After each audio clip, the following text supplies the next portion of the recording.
All right, I'm getting myself together. All right, for you guys are joining us on Facebook, joining us on YouTube, I'm excited about this conversation. Some of you may know, some of you may not know. I am a father of two wonderful boys who are on the autism spectrum. And today we're going to have a conversation with a bunch of fathers. But before we get into conversation with a few of the fathers, we're going to have a conversation with a man who has had a huge impact in my life. His name is Dr. Julian Maha. He is a wonderful brother, but on top of that, he is a physician, emergency doctor. He is a founder of a nonprofit that he will talk about called Culture City. He is also an entrepreneur and an angel investor. He's just an all-around good brother who just works hard. I don't know anybody who works harder than him, but he is himself is a father of a young boy on the autism spectrum. And so the reason why I wanted to do this is years ago, I wrote a song called I Ain't Got an Answer. Well, it's actually Prop Song, but I wrote on Prop Song. And I really didn't have a recollection or any kind of wherewithal on how that song would impact culture. And not too long after the song was released, I would get all these messages from individuals. And I realized like I had become in some way an advocate or an ambassador for people. And the one thing I learned as I began to integrate myself into spaces where there was a lot of families that were struggling around how to make sense of these new diagnoses that they had, I realized there wasn't a lot of space for fathers. One, fathers either didn't want the space, or oftentimes there was a lot of resources or groups for mothers and women. And I think it's because sometimes men are emotionally distant. And then the more I started to speak out, I realized other men would reach out and say, hey, man, I feel the same way. And I started to think, well, why not just start to connect with brothers? And so here in Atlanta, I started a real small group of brothers who just talk to one another through text. I met a brother at an event who will be joining us later today named Ian. And so all that to say, this is going to be a very honest, a very real, a very authentic conversation.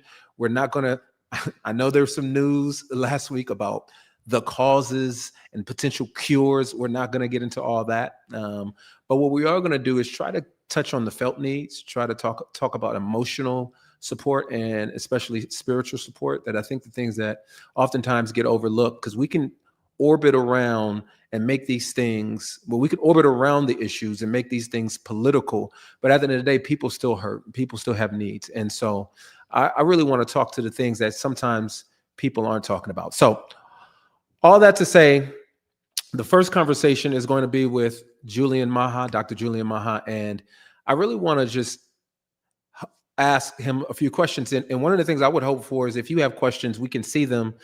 Send us your questions and your thoughts, and be blessed. So, as Brother Maha, how are you doing? I'm good, sir. Good to see you. Good to see you as well, man. It's been a minute, and it's a privilege to talk to you. And congratulations on the new music. Thank you very much. Yes, everybody should be listening to that album, Midnight of a Good Culture. Go listen to it. Exactly. It is awesome. A long time coming. Yeah. Are you at the hospital right now? No, I've got to go in at 8 o'clock. So thanks for dropping me in first. I appreciate that. Yeah, no problem. So, if you have time, could you please talk to us in a sense, what led you, better yet, tell us about your story and what led you to start Culture City. Yeah, I think, our story was basically with our son, Abram, so Abram is our oldest son. He's actually about to turn 18. Scary thought, right? You know how that is. And he was diagnosed when he was about 4 years old.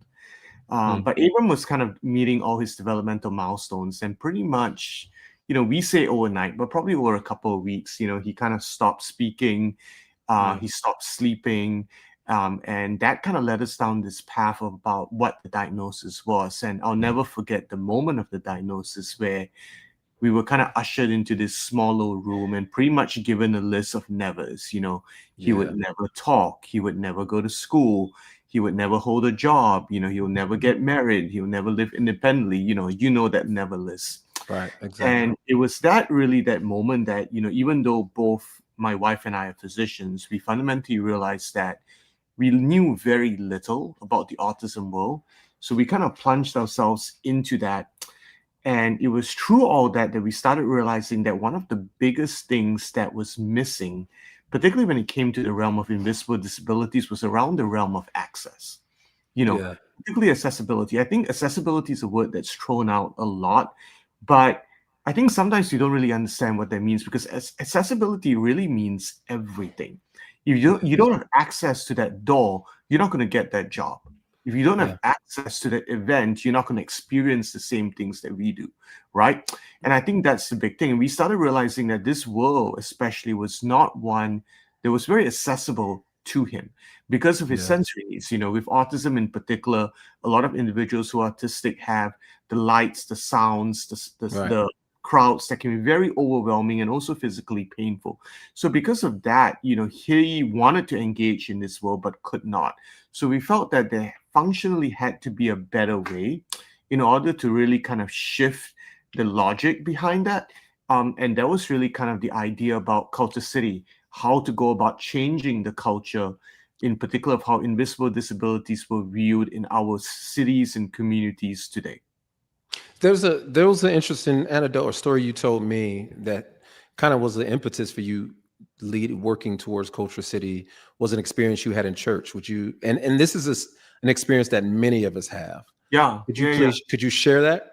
Yeah, 100%. So it was, there was kind of like a few experiences, but the two that really stand out was one where, Abram has always liked to worship with us in church. So it Mm, was one where we were told that he was too loud and we had to yeah. leave. That was one. Yeah. The second thing was when he was a little bit younger, when we would put him in Sunday school, even though he was with kids that were, his same age, he would come back with work that had been done by like a 2-year-old caliber work. Yeah. And Yeah. Michelle, my wife, has a really great word for it called benign neglect, where you're Mm, basically kind of letting them do the bare minimum, you know, because of their diagnosis, because you don't believe that they're capable of much more. And I think that was a very interesting thing, kind of around that. man, and I want to ask you a little later about some of the work you are doing with institutions and churches, but Yeah. as Culture City is not only trying to raise awareness, what you're really trying to do is to bring true inclusion. So, what does that mean? What is the difference between awareness and inclusion? And then, what are the things that you're doing to help integrate these individuals into society? Yeah, I think awareness is kind of knowing about a problem. I think Mhm. inclusion is when you actually figure out what is the way to actually impact and help with that problem, right? So Yeah, for us, I think one of the biggest things that Culture City does is it provides training to the general community about what invisible disabilities can look like and why should someone care about it, and what to do in a situation where if someone does get overwhelmed, and how to embrace these individuals, help them get over that spell so that they can experience everything that, we get to experience, but sometimes take for granted, right? yeah, So I think that's the biggest thing, is kind of shifting that mindset of, hey, okay, I know about autism too. I want to include a family or an individual who's autistic to my dinner table. Or I wanted to go and see them at a game where, a youth who might be flapping their hands at a game yeah. or Mhm. might be making a negative vocalization. It's not thought of being badly behaved or atypical or whatever, right? But still embrace that, hey, they're enjoying the same experience that all of us are enjoying, just in their own unique way, and that's okay. Yeah. So let's brag. Culture City is doing wonderful things. I think I got introduced to it maybe in 2013. Yeah. And right at the quick, beginning, yeah. yeah, 2014 was your first event with us. quick Yeah. story. You connected with me on Facebook. Yes, sir. You reached out to me because of the song I did with Propaganda, Yep. and at that moment, the website was pretty barren. And I remember going to the website thinking like, well, this is not really a thing. And you just kept hitting me up, kept hitting me up. And I remember one day I went to the barber shop and my son just had one of the biggest fits he had ever had. And it was quite embarrassing. And I remember thinking like, Lord, I need some help.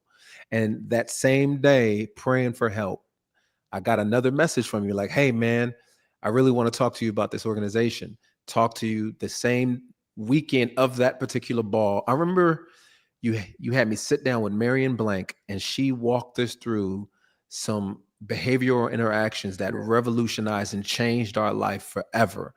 Mhm. So you've done little things like that for people like me.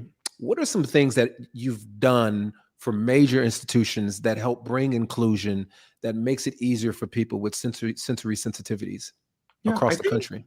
I think the biggest thing is normalizing not only our training, but I think from the public facing standpoint, normalizing Mhm. sensory rooms. Because Yeah, if you remember, sensory rooms were not a thing when I'm sure at your all. boys were diagnosed and Abram was diagnosed. The first sensory room we ever put in with a public, in a public space in the United States was at Cleveland, Cleveland Cavaliers, the old Rocket Fuel Mortgage House. Gotcha. And since then, I think we're up to about 860 sensory rooms right now in the US.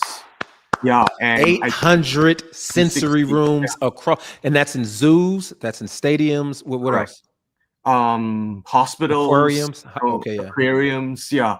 Obviously stadiums are kind of the bread and butter, but I think the beauty of us being able to normalize it is that what we're seeing right now with new stadium builds, like the Buffalo Bills are building a brand new stadium, the Tennessee Titans are being a new stadium, and one of their first things in their stadium planning is to reach out and say we want more sensory rooms. And I think Yeah. that's the beauty, like when the Boston Celtics renovated their stadium, they put four sensory rooms in.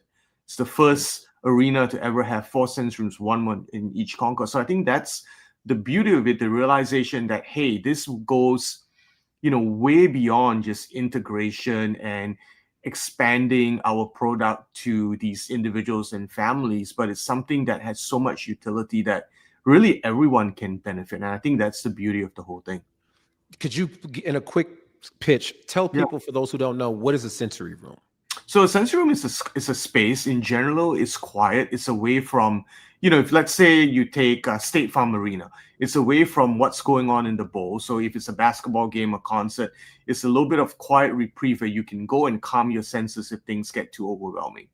So in that room, you will find, soft seating, very soft lighting, things that can calm you visually, that can calm you tactilely, and just gives you a moment if things are a little overwhelming to instead of leaving an arena or finding a bathroom, right, to go into a beautiful space and just relax and then decompress and then go from there. Yeah, That's I dope. see Mandy's comment. Thanks, Mandy. Good job. One of the things that I know that you've done is in the past, you've worked with police departments as Yeah, well, because that has been an issue with police when they either walk upon an adult with autism or a young man with autism, or even maybe someone with autism is in the back seat of a car and they're fidgety and they have, certain, um, idiosyncrasies and movements and stimulations. Police may not know how to respond yeah. to that. So talk quickly about some of the work that you've done even in that space. Yeah, so the first responder training really developed out of a tragic shooting in 2020 in Salt Lake City. It was a mental health check of, I think, a 15-year-old boy, and who he ended up getting shot, I believe, 12 times, did survive. But out of that, the mayor of Salt Lake City reached out to one of our board members who lived in Salt Lake at that point, because they knew that a lot of spaces that were working with Culture City, and asked us if we could actually develop training for first responders. We took about 6 months really to kind of beta test it, make sure that it was training that not only was applicable, but was also something that first responders could actually recall very quickly, kind of like a Mhm. CPR training type style. And the week, I still remember the week we released it, it actually had immediate impact because there was an adult man that went to a police station wanting to basically commit suicide by cop, and he was armed, and they recognized that this man had some sort of invisible disability, and using Yeah. our training was able to de-escalate the situation and actually take him home.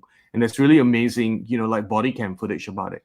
And since Yeah. then, the first responder training has grown significantly. Like we work with a lot of law enforcement agencies actually in the state of Georgia as well, and it continues to grow that way.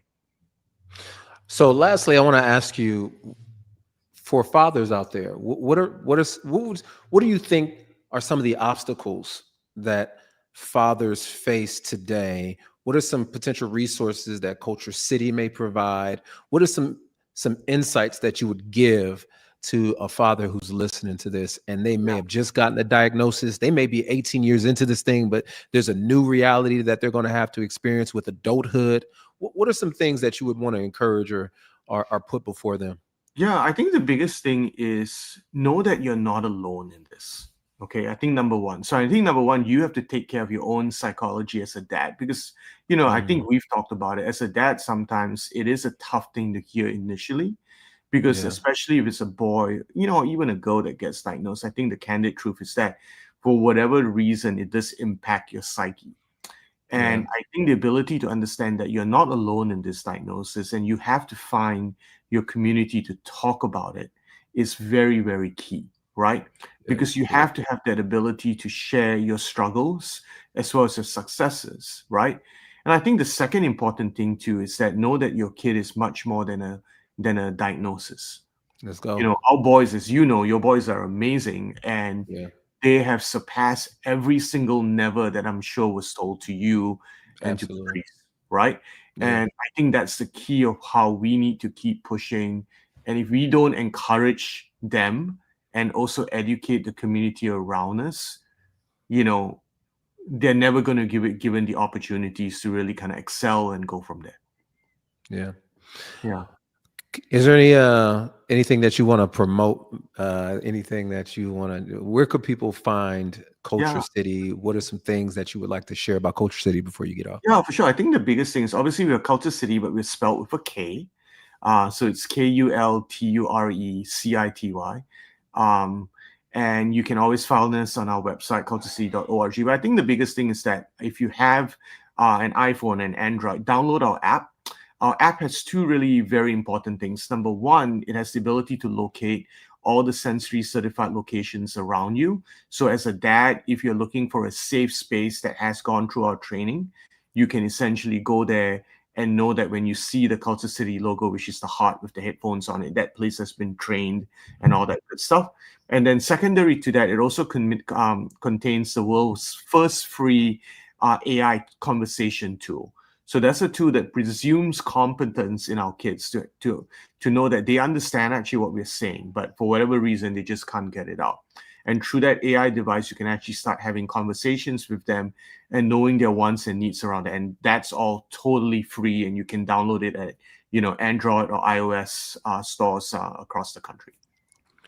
That's wonderful. I support everything but the AI conversations. You're letting the robots take over, Julian. Hey, it works really well. We got to chat offline on that, brother. Yeah, All right. Yeah. yeah. Excellent, man. Thank you for your work. No, thank You you so are, much. Thanks for having me yeah, on.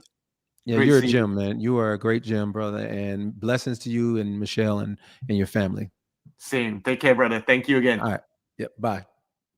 Man, that was Julian Maha. As he shared, he is the founder of Culture City. Just doing great work, man. And I've been to many of their culture balls, which are extravagant. Got a chance to meet some wonderful people.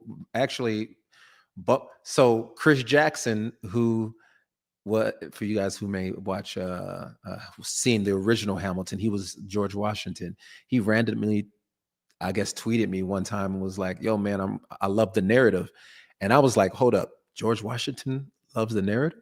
And so when Julian saw that he liked my music, he was like, "Yo, I heard he has a son on autism spectrum," and so I connected Julian and Chris, and so I think he's, if not a board member, definitely involved. Dominique Wilkins, so a lot of great people doing some work, man. And here's the thing: is that there are a lot of celebrities and people who have kids on the spectrum. A lot of them have felt shamed in the sense of talking about it, or they don't talk about it. And I think what we're trying to do is to normalize it and to make the conversation um, like regular, so that people don't feel shamed by the fact that they have kids who are not neurotypical or who have certain disabilities, because they're loved, they're precious, and they need to be spotlighted in ways that brings glory to our Father. So I'm interested in continuing this conversation. I got a brother who is really dope, brother who does a lot of work with me at Good Culture. He is a pastor. He's a thinker. He's just an all around good dude, father and a husband. And his name is Ian O'Brien. And he's going to join me and we're going to talk. We have potentially some other brothers joining us as well. But Ian, tell us a little bit about yourself, and then tell us about your journey and how you came into being a disability dad, if you will. Yeah, man. Thanks for having me. Like you said, I'm a pastor here in Fayetteville, North Carolina. Been doing that for 15 years now. But While you also moonlight as Chris Kid Rock on weekends. just no, just today. Listen, we decided if I'm gonna have the hair out, I have to have the chain on, or else people might get the wrong idea. So, um, There you go. Mix it up. Throw them anyway, off. yeah, yeah. Anyway, uh, now, man, in terms of disability, Dad, my daughter was born 9 years ago, and she has autism and Cornelia de Lange syndrome, which is a genetic disorder. So she's 9 years old, and she's not even 3.5 foot tall. So Mm. yeah, but yeah, How did man, that? it's So when you found when you because that's a that you know those who are diagnosed with autism, there's usually not usually. I think in most of all cases, if there's no other pre-existing conditions, you find out 18 months, 2 years, three yeah, years, even later. hmm People don't officially get diagnosed until 3, but you probably noticed some symptoms. But for you, it was an immediate, like you knew. What did that do to you? Because of the yeah. Cornelia, I'm sorry, CDLS what's is it? fine. CDLS. Just Because say of the yeah, CDLS, yeah. you knew immediately, like, man, I am going to have a different life than I expected. What was that like for you? It sucked. Yeah, Yeah. I mean, it was, and the thing is, it wasn't super immediate. Like it was about 6 months, right? So um, she was born, she had bilateral cleft lip and palate, and that's like 1 in 700 people. So we are like, all right, that sucks, but people know how to fix that. By the time she's yeah, 10, nobody will even know. But then like some other small stuff, and we weren't connecting any dots. We were like, man, this kid's got a lot of weird stuff wrong with her. Like her arms won't extend all the way, and she's small, and she's this, that, the other thing. And eventually, a geneticist at UNC Chapel Hill said, I mean, we could do a test if y'all want, but this child's got CDLS. And yeah, so you do the research, which I think anytime anybody gets a diagnosis, they should stay off Google for like 2 days and just kind of process it before they yeah, could. when you when you jump in, man, it's like, oh, this is gonna be terrible. But yeah, yeah, it was tough, man. And then kind of learning, I really identified with a lot of what Julian was saying with the list of nevers. yeah, Never walk, never talk, never this, never that. And so um, it's been uh, it's been wild. And then even now, like not only with her size, but with the other things that she isn't able to do yet. Um, yeah, and then you see another child her age, and it's like that's supposed to be me. That's supposed to be yeah. us. Um, Absolutely. but yeah. I so I often think, and I've shared this analogy a number of times. I Hmm. think about how we all know, like, the Lord can do what He wants when He wants to do it, but we never Right. assume that He's going to do it to us. Yeah. Right? Like Yeah. we were Yeah. like, oh yeah, whatever your will, Lord, I will follow it and I will trust you. And then the moment when He's like, oh yeah, well, let me hold you up to that. That's when it's like, well, hold up, wait, I didn't really Yeah. mean, Lord, I didn't really mean it. I was just kind of Yeah. like, That was a figure of speech. and I think for me, you know, coming to the Lord, I had all these expectations and these Yeah. thoughts of what I was going to do. And then the Lord kind of shook all that up and said, look, I'm shaking things up, but I'm still asking you to trust and believe I have the best Hmm. plans for your life. And this Yeah. doesn't feel like the best plan for my life, but it has been something that has made me beautiful.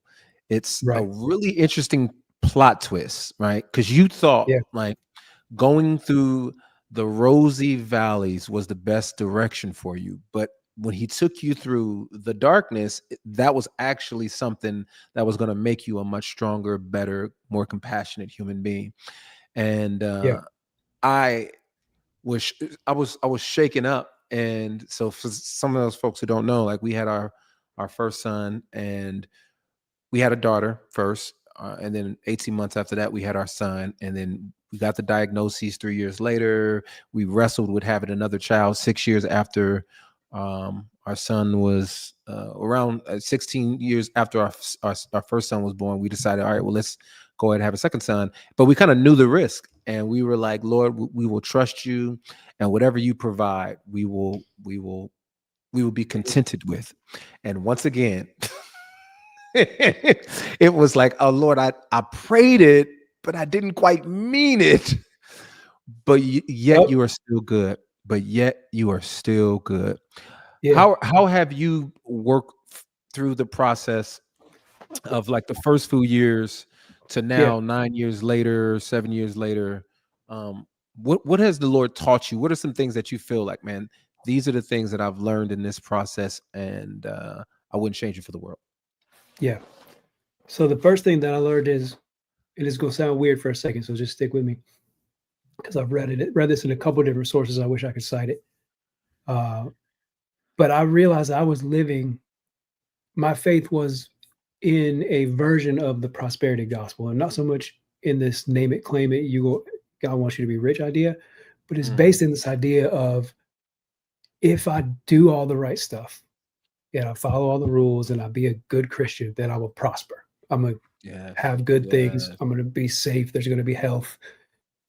And I didn't realize that that was the kind of faith that I was living until those things were gone. And yeah, until I had to give up on a lot of dreams. Cause, this will surprise you, I'm sure, but I'm a little bit weird in the sense that most fathers look forward to having sons. And I had two brothers and a bunch of male cousins and all their friends. Like, and we didn't, I would watch like the relationship between uh, fathers and their daughters. And I was like, that's going to be me someday. And yeah. so I had always wanted a daughter, and I love both my sons Mm, so much, just as much. But it was like that. I was always looking forward to like that special bond that I knew I was going to yes, have with my daughter. And so to find out, it ain't gonna look like that. It's gonna be yeah, something different. That was what I honestly did, man. Is and I pushed it down for 2 years and pretended like it wasn't real. I was like, she'll be all right. She's gonna be the one yeah, that defies the odds. She's gonna be the yeah, exception to everything that I'm hearing. So the opposite of what mm, my wife was doing with Google, I was like, nah, I don't care about that. God's gonna heal her. God's gonna take care of her. It's gonna be because I was still living in that quote unquote prosperity. yeah, Um, and so then having to come to terms with, well, crap, he's not gonna. you know um yeah, this is this is it. Like, yes, she walks and she did a lot of things that people said she would never do, but it's like, this is life. And again, to your point, like, am I going to trust God yeah. even in the middle of this? And How did you? yeah, good. No, okay. I'm sorry, but how have you worked? So for me, we talk. It's one thing that I think is very common, especially even after the whole Tylenol debacle, that there's a lot of people who talk about the shame that women carry for having birthed, and I've seen that in my wife. I've seen that Yeah. in many Yeah. women. Yeah. There is a special connection that women have with the children they birth, and Right. that fathers don't often have. But the one thing I do feel like is neglected is the shame that fathers carry as well. The not only the shame of our our children, and that's a real thing. Like sometimes Right. people are Yeah. shameful to go in public, shameful to take them places, but there's also the shame that I can't fix this. Like I don't have the power to change this. And Yeah. I've dealt with that. I remember going to barber shops and just wanting, like, so I kind of shared one of the stories earlier in kind of a brief moment, but We went to a different barbershop than we usually go to. It was our second time there, and I thought like, okay, this will be all right. I called a guy ahead of time. I'm like, hey, we have a 45-minute window. Right. Right. I'm telling you, at Yep. minute 46, my man is Okay. turning into the Tasmanian devil. Cause so it's just like, so we need to get this thing quick. And we get there, and he's like, hey man, let me cut this young lady's hair first. And I'm just like, oh Lord. And literally Yeah. halfway into his You knew it haircut, was my coming. man Yeah. just he starts spazzing. And Yeah. everybody's looking at me like, bro, get your son. Get your son. Yeah. What's wrong Yeah. with you? I'm sure you've had the moments where you're in public and oh, sweet auntie, she all great intentions, but your kid's throwing a Right. fit, and you're like, just send them home with me. I'll get them right for a day. Um, I've Okay. literally had a woman say that to me. Um, I bet you have. Yeah. and so you get to these there's these moments when you had shame. You're like, man, I don't know if I want to take my kid places. And some of Yeah. that could be wisdom. I'm not Right. saying like some of that is wisdom. It's like, is this place going to be overstimulating for my child? Maybe we don't need to do this. But some of it is shame. And I remember it took a while for me to get through that. And so how did you work through that? Like, what are the ways in which you work through the shame of not being able to fix, but also the shame of having a child Right. with special needs? So for me, I think it wasn't. It was shame, but masked as anger. Like I was just Hmm. Yep. angry, Yep. angry at God, angry probably at myself, like man, just angry at the world for a while, like just But can angry. I say also, Yeah. most men feel like the only emotion they can show is anger, when really it's a whole bunch of other things that's Yeah. inciting the anger. It's Right. loneliness, it's shame, it's fear. But go ahead. Yes. And I think that was like isolation was the other thing. Like Yeah. I can't talk to anybody because who's going to understand? Like, and Yes. that's why I love what you're doing, what we're doing here. Just telling people it's okay to talk about this. It's okay to be honest. And then, so for me, I had to really learn the process of lament, and I had to learn that lament is worship Mm, too, and that it's okay yes. to go to God and say, "Man, this is how I feel." I had to Yes. I had to unlearn a lot of stuff, right? Like living in that quote unquote prosperity gospel. I had to learn it so that God can handle all my feelings, not just the worshipful ones, but He can handle Come on. the pissed off ones. He can handle the doubtful ones. Talk He can handle the talk about it. the whatever wherever I'm at. And so I was able to just be like, God, when I didn't know who else to talk to, I talked to God and I You told ain't him. the first person to go off on God. and Right, exactly. Yeah. And this, he's not moved. He's not moved. He's like, yeah, I'll wait. He said, yeah, I'll wait. yeah. And so your song words helped me a lot. And then a song from Andy Mineo, Clarity, where he has a couple clips from Madeline, somebody or another, which basically said, when you're angry at God, that's proof you have faith in Him. Because how can you be mad at somebody who's not there? Um, Mhm. and that really helped me a lot. And then again, so now I kind of flip it, and it's like people will still say, "Oh, God's going to cure your daughter. He's going to heal." It's like, no, that's who she is. Yeah. We love her. You can't fix what's not broken. But I think something else that helped us a lot was this idea of understanding it's okay to mourn a child you haven't lost. Because I think that was the shame for me was the guilt of being angry about my child who I love and I Right. love dearly, and I wouldn't. I'm not gonna lie. I'm not. It's 9 years in. I still not gonna say I wouldn't change her for the world because I would. Yeah. Like if yeah, as Well, much as I love everything about it, but I if I was had going the to chance, ask you because we all think our kids are precious and beautiful, and right? God loves them as they are, and we Mhm. love them as they are. And I think if the Lord never changes them, Right, amen, like they will forever be precious to us. However, the one thing I don't feel like we should avoid I'll just speak for my own personal, like I still right, pray for healing. I still pray for my kids' continued growth and independence, and whatever that looks like. It may not be like my my daughter, but it could be a greater growth towards independence where they Right. communicate clearly to where they can Yes. operate without us being around.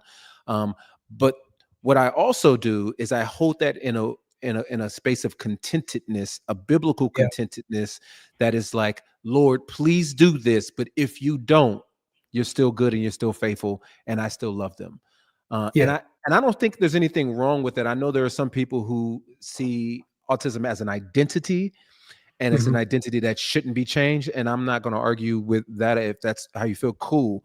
Um, but I also feel like, man, the Lord is able to do far exceedingly above beyond all that we can ever imagine and hope for. And I think it's okay for us to pray for a greater Yes.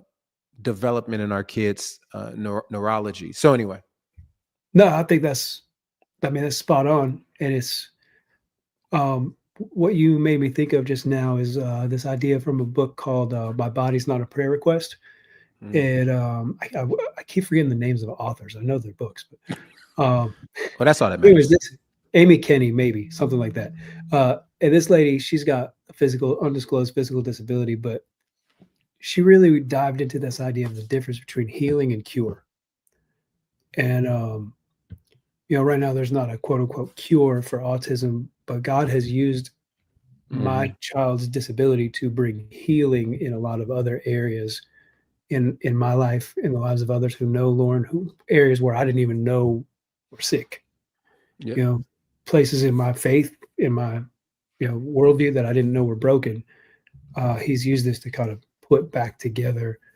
But that doesn't mean that it's. I mean, you talk in a something else we do called Good Culture Institute. You talk about the how most things are a blessing and a burden, Yeah. right? Like it has gold Hmm. and shadow.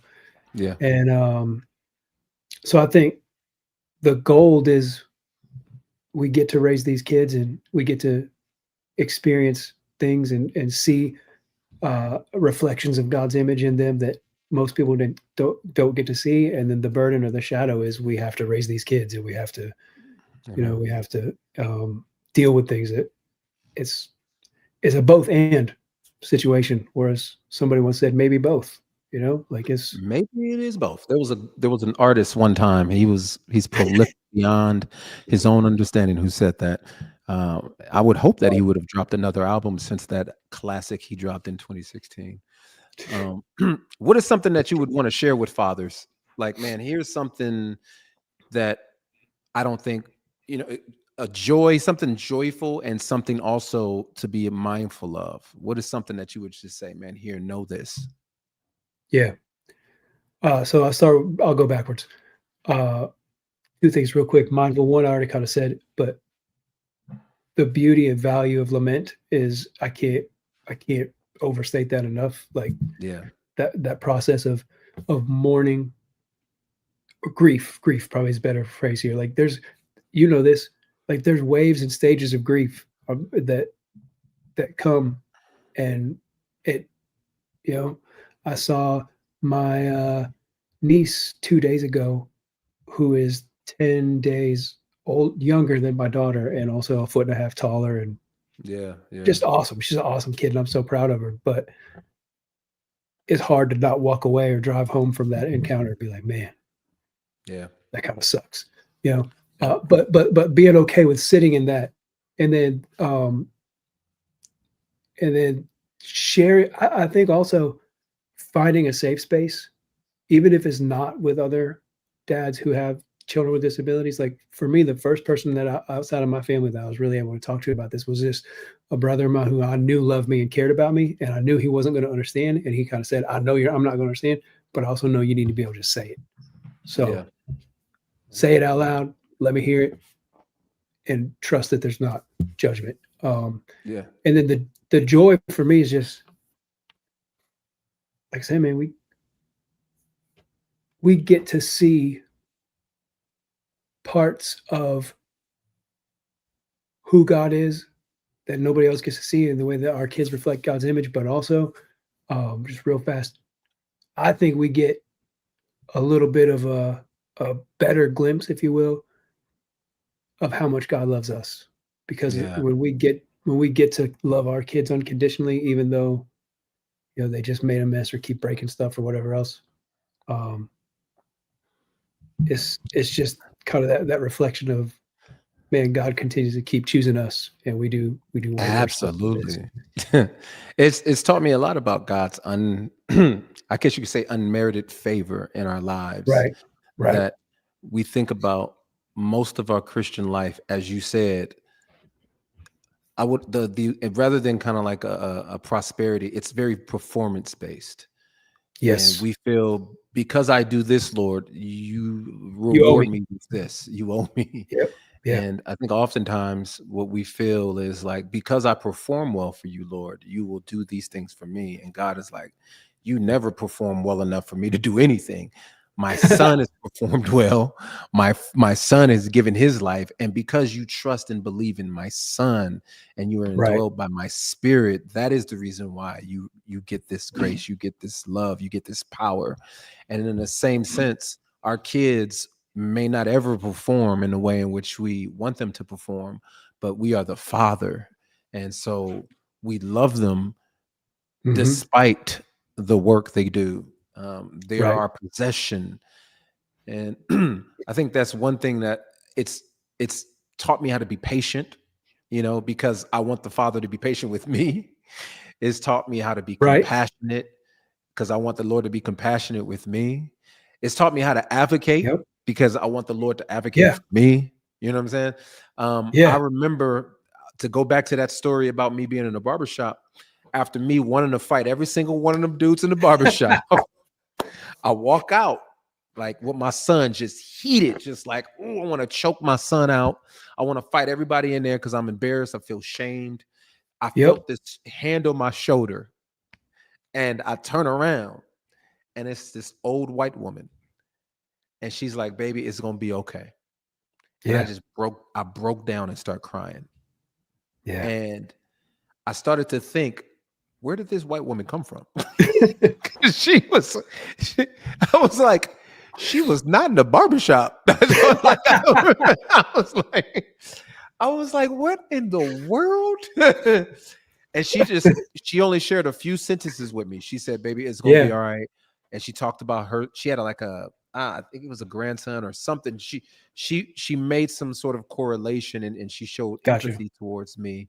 Yeah. And I remember that was enough. The fact that Yeah. she just said, it's going to be okay. She didn't sit me down and say, here's some resources, here's some people you need to call. She just told me, look, I see you, and it's going to be all right. I think she prayed for me. And I remember later that day, that's when I reached out to Julian in Culture City. And since then, our life has been on a wonderful trajectory.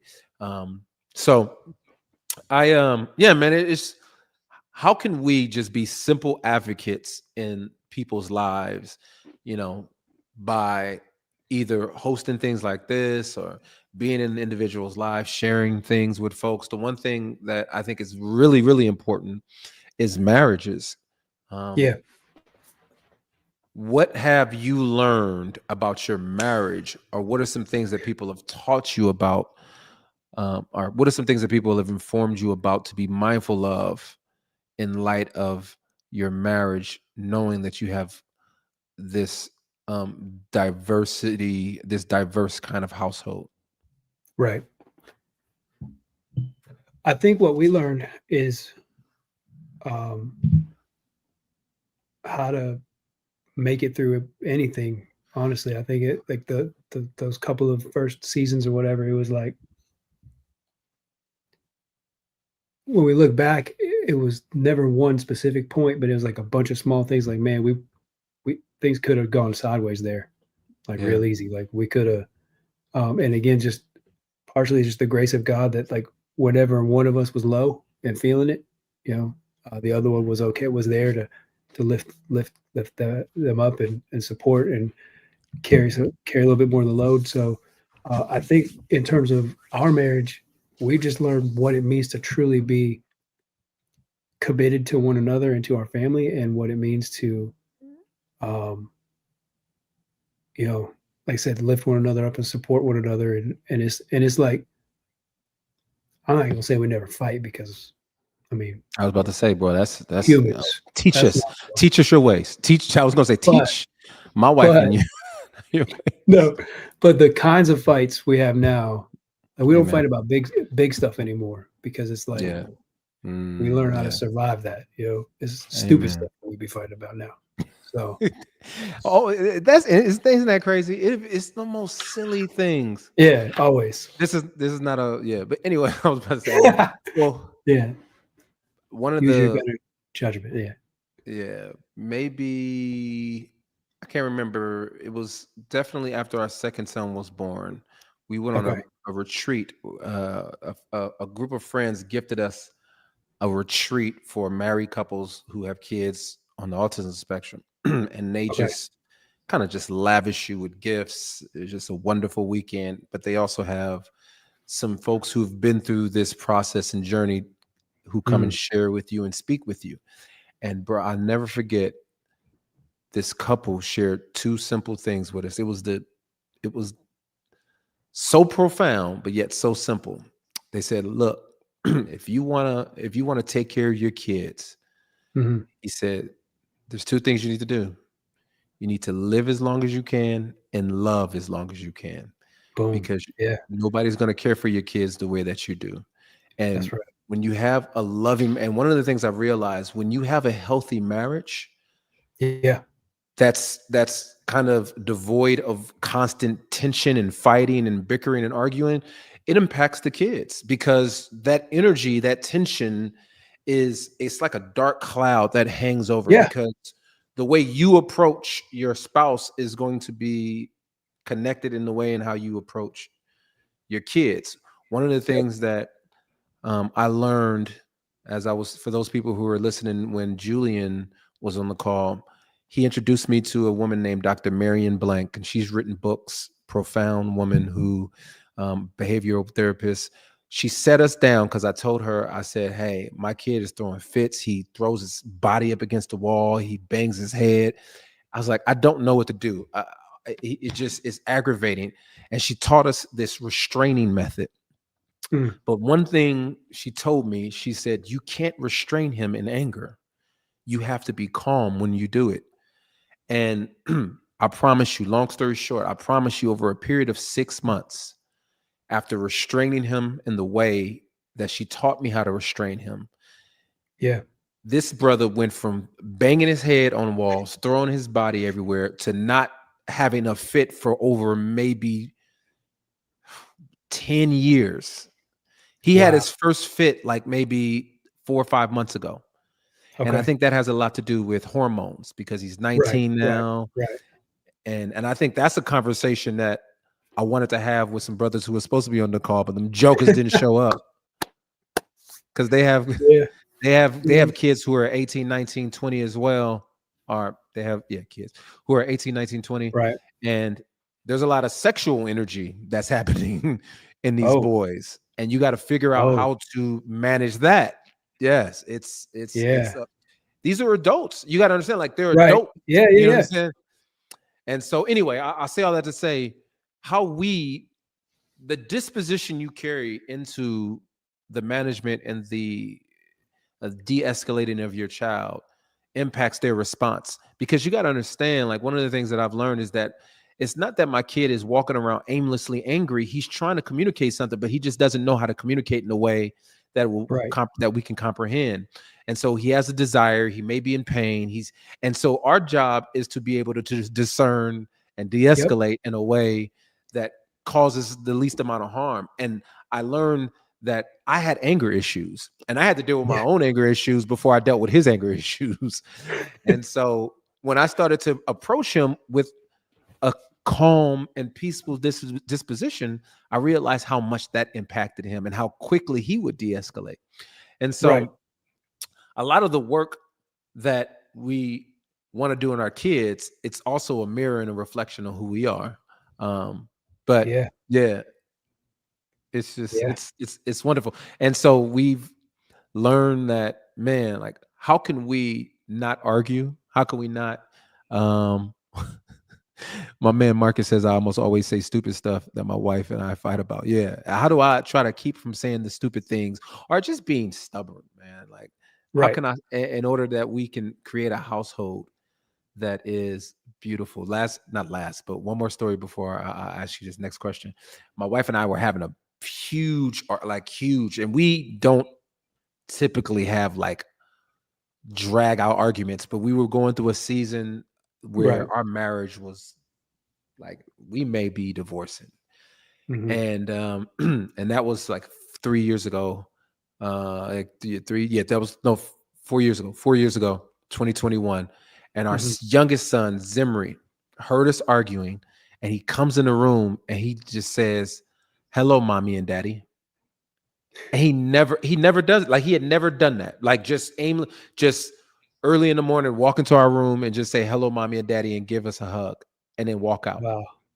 Wow. And at that moment, bro, you should have seen us both break down because we Yeah. realized what was happening. Like he was an Yeah. angel. The Lord was using him in a moment to speak peace to us and to say, Yeah. hey, you guys are not just arguing about what you're arguing over. This argument is causing a tear in the Bigger. fabric in this household. You know what I'm Yeah. saying? Yeah. So yeah. Um That's good, man. what is what would you I don't know if we already kind of touched on it. Are there any other things that you would like want to share with father? What is something you would share about marriage to some of these brothers as well? Or maybe even some of the sisters who are Yeah. women Yeah. who are Yeah. listening. I think, and honestly, I would say probably one of the things that helped us get over that, like figure out that commitment to one another and stuff like that. Again, it comes back to what we've already been talking about, right? But communication is important in any marriage, sure, great, Yeah. but especially as dads, because we always feel like we have to be the strong, silent type, and we got to be. We can't let anybody see us struggling. And if you're not willing to be vulnerable with your wife and say, "Here's where I'm at, and Yeah. this is what I'm dealing with as it pertains specifically to our child." Like, so what happened for us is both of us were having these feelings of like, it was kind of this simultaneous, man, I wish my kid was different, but then also guilt for like, what the heck is wrong with you? What kind of parent are you? You wish your kid was Yeah. different. Like you're supposed to love your kid Yeah. unconditionally. It's like, well, I do, but like, whatever. And so, It's a conundrum. It's right. a and Yeah. it's anyway, yeah, go ahead. Yeah. So I shared that with her and she was like, oh my gosh, thank you. Because I thought I was a horrible, like, I thought I was the only one who felt that way. And it kind of opened the door for us to be able to be on, like, to share things we knew we didn't feel was safe to share with anybody else, like those kind of Yeah. thoughts that are, and those thoughts that kind of bring shame, like, Yes. man, would our life be different? How would like whatever, right? And so Mm. we became one another's safe place. And I think a lot of times dads feel like they have to be strong and silent, and like they don't want to stress their wives out anymore because, like you said, they see the anxiety and they see whatever else, Mhm. and so they're not open and honest with their spouse to be able to say, hey, here, I feel it too. But I think Yeah. sometimes that's what our wives need from us more than anything else, is to realize, like, hey, there's nothing wrong with you, you're not broken, like, it's not bad that you feel this way because I'm right here with you, and I'm suffering through the same emotional roller coaster that you are. and Yes. and that, to me, I think, if you're not already doing that as a dad slash husband, do it tonight, do it tomorrow. Like, Absolutely. That's good. open that line of communication with your wife and let her know, I feel it too. Like, like I'm not just here. I'm not like I'm a strong rock who doesn't. None of this affects me. Yes, it does. Don't lie to yourself. Don't say that you're not Yeah. affected by this. Be Yeah. human. Be vulnerable. Be open, because it will open doors to intimacy, trust, and respect. And like, when you let your spouse see that part of you, I promise you, it will make things better. Can I add to that? Do that not only often, but I do think one of the greatest pieces of advice I got for marriage is that every marriage goes through multiple marriages. Yeah. And so as you age, as you move, as you have new children, as your children have new experiences, as you lose people, as I don't know, illnesses, that Right. creates a new marriage. And as our kids get older and as Yeah. we experience things, there may be something that triggers a new kind of feeling or a new grief. And so not only do we need to be very intentional about asking those questions that you pointed out, but we also need to have times of reassessing where Yeah. are we at as a married couple, and like sitting down, like having maybe a multiple hour discussion, like how are we feeling, like where are we right now, what has changed about us that needs to be communicated. My mom just passed away, Yeah. and I realized this has made me a different person. And so now I'm a new individual in this marriage because Right. one, like my mom was very important in our family. She loved our boys. Mm. Before the dementia got her, she used to be our main babysitter, Okay. for our Yeah. kids.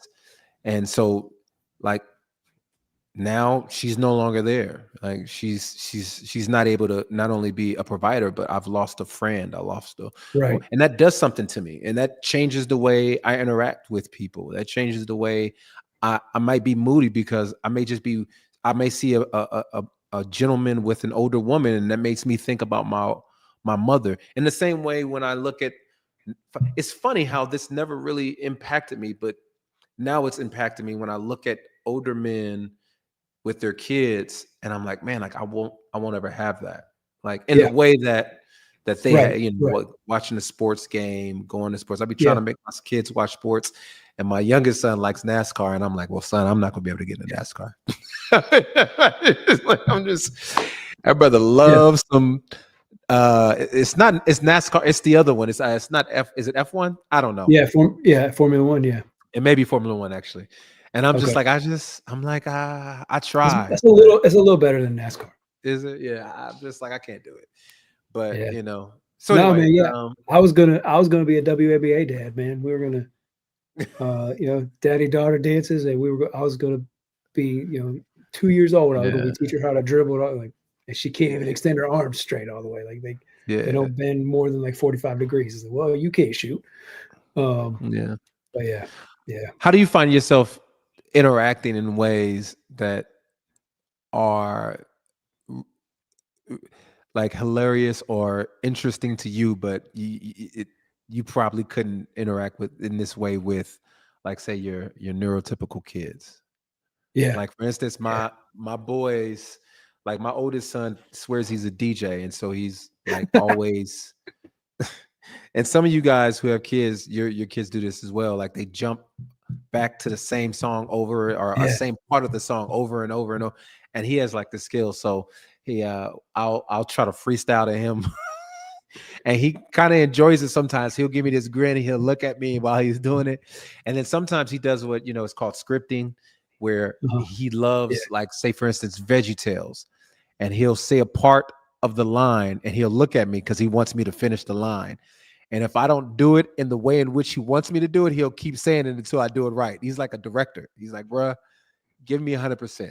Bring your A game or don't come at all. Like, don't be bringing that C game.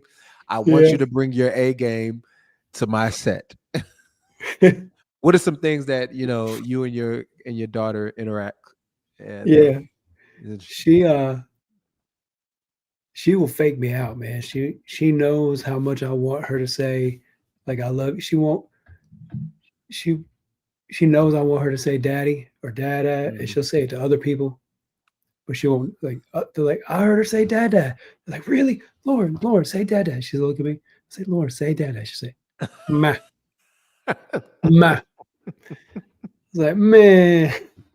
And then, like, she's got her little AAC device, like the iPad Yeah, yeah, deal. yeah, And yeah. she'll fuss you out on that thing, man. Like she'll be like, pudding, pudding, pudding. Like, nah, it's too late. You can't have pudding, pudding, pudding, pudding, pudding. Like, Bro, she we've bullies her brother. She bullies him.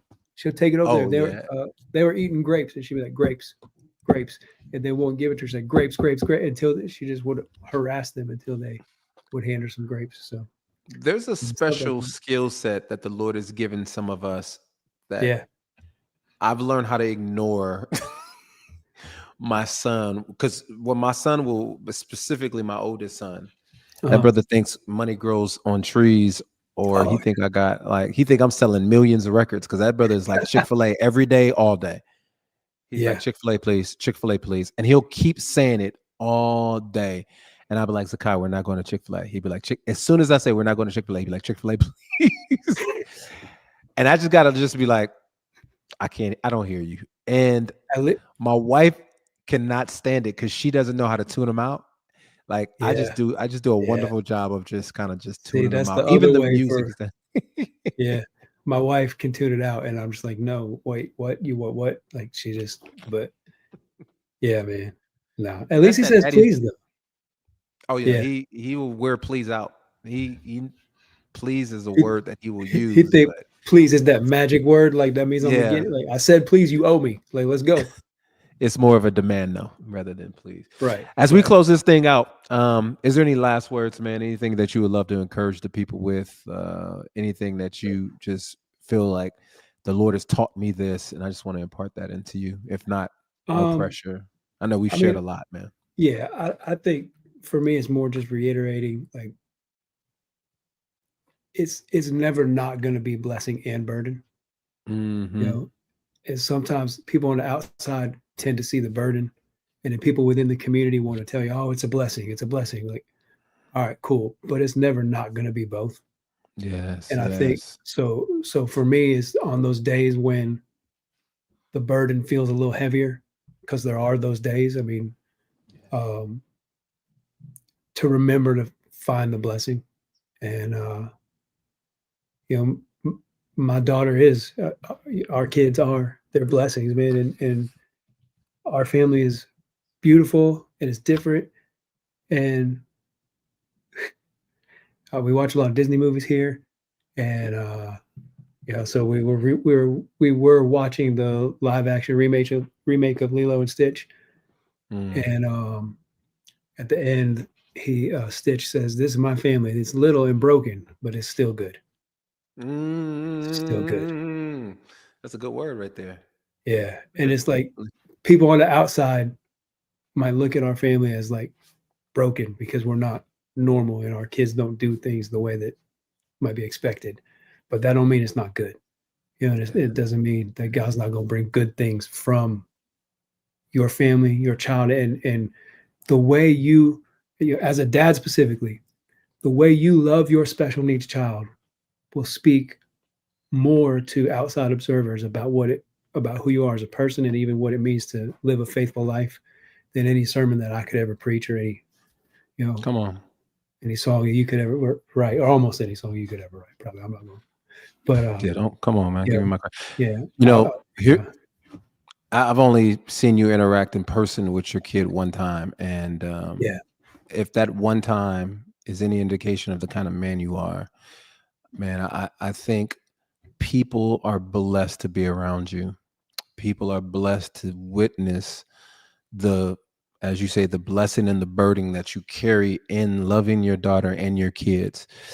yeah, And to your point, you living that out is going to be so powerful, not only for people who also have kids with disabilities or special needs, but also men and women who just struggle to love their kids in general. You know, right, I've I've gotten so many messages from people who are encouraged by the way that they've seen me love my kids. yeah, And for the longest period of time, I was like, why are people congratulating me on something that I'm supposed to be doing? right, And it right, was it was almost like this deflection of like, nah, yeah, I hear you, but I don't. But now I right, realize, like, no, man, like the Lord has given us a special dispensation of grace to yep, walk in a way that a lot of people aren't called to walk in. And yeah, we think about Paul. Paul was called to suffer in Acts 9. It yep, says the Lord sent Ananias to tell him how much he will suffer. And oftentimes we think about our lives the Lord is put us in this kind of suffering, and it's not a punishment, but it's to help us draw closer to who He is, to also Yeah. be a testament and a testimony for other people. And so, Yeah. man, blessings to you, blessings to the other fathers who are watching this, and also obviously blessings to the mothers. And so, Right. the one thing And I blessings wanted, to those guys who bailed on us too. yeah, them jokers, no, man, I'm so I didn't even get a. How do you look here, gentlemen? If you if you a month away from this, if I'm sending you text messages and it's on your calendar, the day of, you get the message, you give me a thumbs up the day of, and you do not show, like, what is happening? Y'all better, boy, I tell you. Hopefully they okay. But Yeah. one of the Right. things I wanted to do is so obviously I want to reiterate for people who did not watch the first part of this, Culture City, man. Yes. Um, go on their website, look at some of the things that they do, but also there's some connections to other orgs that could possibly be helpful in your area. The other organization that I love that I've been connected with is called Hope Heals, Heals. They do a summer camp that I think is wonderful and beautiful. They've built a community for families with disabilities. Catherine Wolf had a stroke herself, and so she is someone who identifies and understands as a leader and as a speaker and as someone who started this organization. So she's built this family and community that I think is beautiful. In Atlanta, there's an organization called Focus that I think does some good work around like retreats and gatherings. And so there's a lot of good organizations and institutions out there. I wish I would have reminded myself to bring the list. I have a list of different resources, more specifically, definitely like in the Southeast region. But um, we also have a small little group that we are not doing a great job of curating right now called We're Abstract on trying. We're Facebook. trying. We're I'm trying. about to put it in the Facebook comments. Yeah. I'm not logged in on YouTube, so I can't put it in there. Well, I guess I could just Yeah. log. But one of the things we want to do also is we're going to start a good we're starting a community, a Good Culture Institute community, and some of the things we're going to be discussing within that institute is autism and Yeah. disabilities as well. So there'll be more information about that. You can add that into the chats. I'll just type it in here. So yeah, man, it's been a pleasure. Uh, I'm Absolutely. excited about. Hopefully, this was good for people and people were encouraged. And did I spell institution? I You did. spelled it wrong. Culture Well, it institution. auto corrected institution. Good culture Can't even institute. spell your own organization, man. Come on now. It's all right. Um. But So yeah, thank you. Thank you for having me. Dimitri, man, join the groups, man. Join the abstract group because we'll post all the additional yeah. information there. And God is good. Your kids are amen. beautiful, and Amen. find community. Amen. Amen. That's it. Amen. Y'all have a wonderful night.